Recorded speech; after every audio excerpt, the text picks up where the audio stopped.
तो दोस्तों आज हम लोग एक ऐसी घटना के बारे में डिस्कस करेंगे जो कि एससीओ के समिट में घटित हुई है। और इससे भी बड़ी बात कि ठीक ऐसी ही एक घटना उस समय भी घटित हुई थी जब व्लादिमीर पुतिन डोनाल्ड ट्रंप से मिलने के लिए अलास्का पहुंचे थे। इन दोनों ही खबरों को लेकर हम लोगों ने काफी कुछ चीजें इग्नोर की, लेकिन अब अगर हम लोग कनेक्शन भिड़ाने की कोशिश करें तो ये काफी ज्यादा इंपॉर्टेंट हो सकती है। तो चलिए डिस्कस कर लेते हैं अगले कुछ मिनट।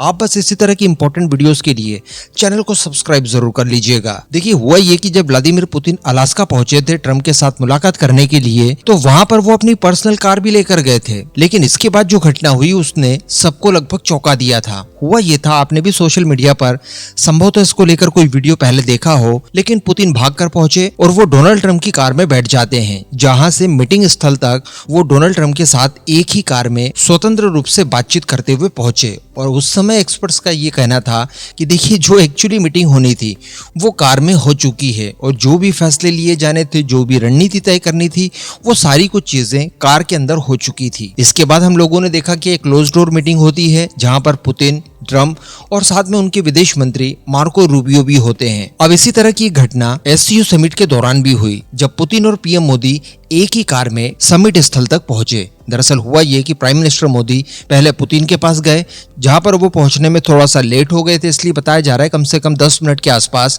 व्लादिमीर पुतिन ने उनका वेट किया। उसके बाद मोदी वहां पर पहुंचे। वो पुतिन के साथ एक ही कार में बैठते हैं जो कार पुतिन की ही होती है।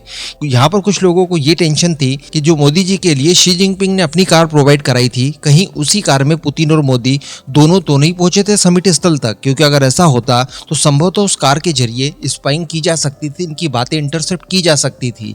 कोई ना कोई हिडन कैमरा या फिर हिडन माइक वगैरह लगाकर ये चीजें की जा सकती थी। लेकिन यहाँ पर घबराने वाली बात नहीं है, जो कार थी वो पुतिन की थी और इसी को यहाँ पर दरअसल पॉइंट आउट भी करना है। बताया जाता है कि पुतिन के साथ कार साझा करने के बाद व्लादिमीर पुतिन और मोदी जी के बीच में तकरीबन 45 से लेकर 50 मिनट तक कार के अंदर ही बातचीत होती है, जब तक कि वो समिट स्थल तक नहीं पहुंच जाते।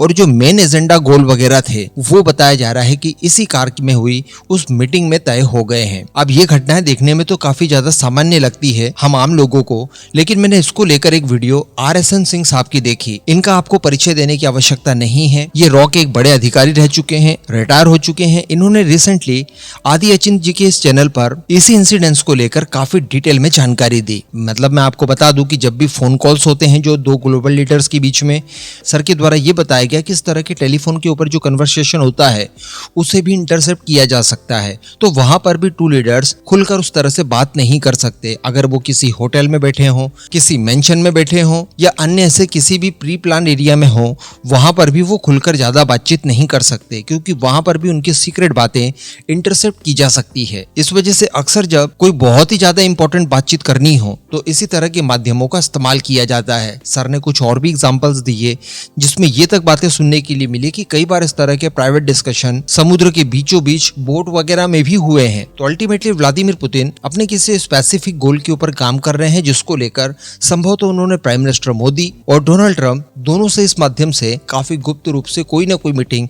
कंडक्ट जरूर की है। और अगर 45 मिनट तक प्राइम मिनिस्टर मोदी और पुतिन एक साथ रहे हैं, एक ही कार में रहे हैं, तो आप समझ सकते हैं कि ये इनफ समय है और इतने समय में कई सारे मुद्दों को लेकर यहाँ पर डिस्कशन किया गया हो। और सबसे बड़ी बात कि प्राइम मिनिस्टर मोदी के एससीओ समिट में पहुंचने से पहले उनकी जेलेंस्की से फोन पर बात भी हुई थी।